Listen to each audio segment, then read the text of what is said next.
Hi lovely people, welcome back to my channel. We all know of the international pop star Dua Lipa for her electro disco pop style hit songs such as New Rules, Levitating, and Don't Start Now, with the latter two songs off of her universally acclaimed sophomore album Future Nostalgia released in 2020. But what is often unspoken about is Dua's understated evolution to becoming a media tycoon. While fans have been anticipating a release or any possible update for her third album, Dua has been using her quote-unquote off-season for music to build and expand her brand. So today, I wanted to take a moment to highlight the projects Dua has been working on since Future Nostalgia was released and what we can expect from her new album. Recently, the New York Times published a story on Dua Lipa discussing the way she has used her stardom as a musician to fuel the passion projects that interest Dua in her personal life. The article spoke in great length about Dua's weekly newsletter, Service 95. Announced in November 2021 and released in February 2022, Dua describes the newsletter as the ultimate cultural concierge and says, quote, "I find huge joy in telling people what I've learned about in any given city and love finding connection in our shared experiences.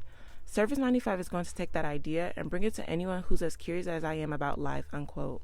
We have seen several pop stars expand their brand by diversifying their portfolio with stars such as Rihanna's billion-dollar Fenty corporation, Beyoncé with Ivy Park, Selena Gomez with her production company and rare beauty cosmetics line, Ariana Grande's R.E.M beauty line, and her re-emergence into the acting world with the upcoming Wicked musical film adaptations, as well as Lady Gaga with her massive success in the acting world with A Star is Born. For Dua, she has taken a unique approach by essentially joining the media by uncovering pivotal stories and topics that intrigue her, thus making it her mission to inform her subscribers of meaningful issues that encourages them to think and discuss.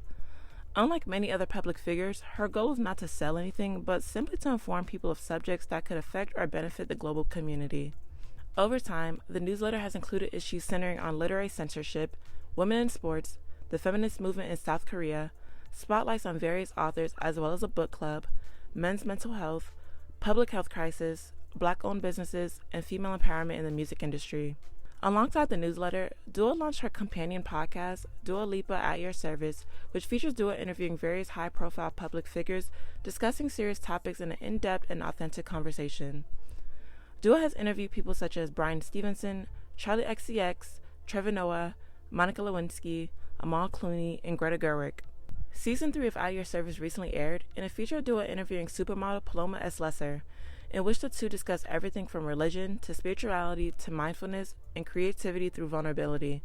That episode is an example of how Dua takes listeners inside the mental and emotional journey of her guests without being too invasive and inquiring about typical generic interview questions. Dua stated that her intention is never to be political, but she believes that there is a political bent to her existence, and that the easiest thing you could do is just hide away and not have an opinion about anything.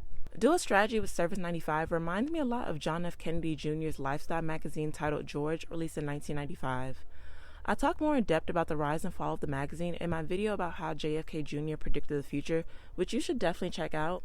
But George was John's attempt to fuse both pop culture and politics as a way to make politics more accessible and interesting to the everyday person. That intersectionality of political issues and celebrity has grown tremendously over the years, and we are now seeing a modernized version of that with Dua's platform. Aside from Dua's journalistic pursuits, the artist has used the last few years to step foot into the fashion world by not only co-chairing the 2023 MET Gala, but designing a collection with Versace alongside Donatella Versace.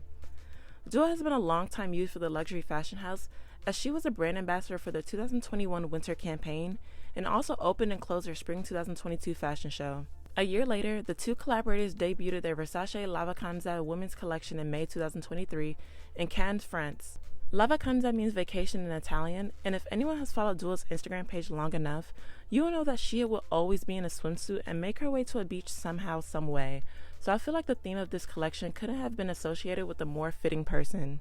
When discussing the inspiration for the collection, Donatella and Dua stated that it stems from reinterpretations of archival Versace prints, and it is all about freedom, fun, and confidence, as many of the pieces channeled the spirit of Lipa's on-stage and red carpet wardrobes as well, with flashes of metallic, sequins, and harness details. Regarding her partnership with Donatella, Dua said, quote, "She and I have formed such a strong bond over the years, and I'm so grateful for the support I've received from her and the whole team since the very beginning of my career. For her to give me the honor of co-designing this collection and letting all of my summer inspirations go wild has been a dream," unquote. Dua was able to sport her collection in the video for Dance the Night, which was the lead single for the Barbie movie, and which also marked Dua's acting debut as she played Mermaid Barbie. She has also been cast in the 2024 spy action thriller movie Argylle, alongside Henry Cavill, Sam Rockwell, and Samuel L. Jackson.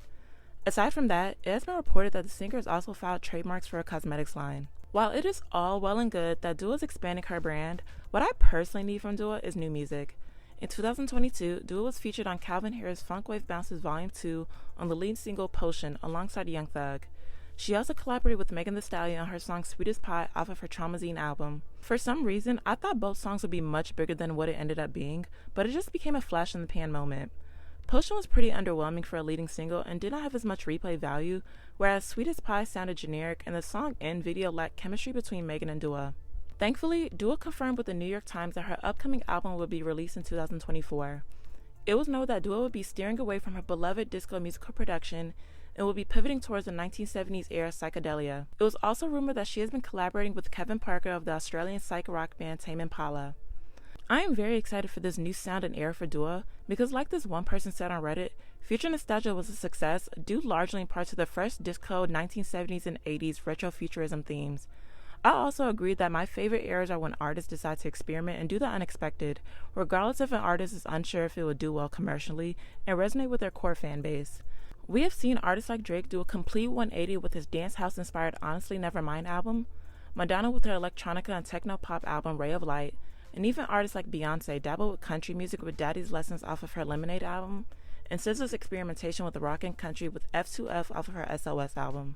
Overall, I'm impatiently waiting for Dua's upcoming project, and I'm excited for all of her other business, fashion, and journalistic endeavors she plans to share with her fans. Let me know in the comments what you all think of Dua's expansion of her brand, and what you all think of her psychedelic direction with her new album. Do you think it will resonate with her fans in a way similar to Future Nostalgia? What other examples of artist experimentation did you like and felt had a positive impact on their artists' careers? Thank you all for watching. If you enjoyed this video, please be sure to like, comment, and subscribe, and I'll see you next time.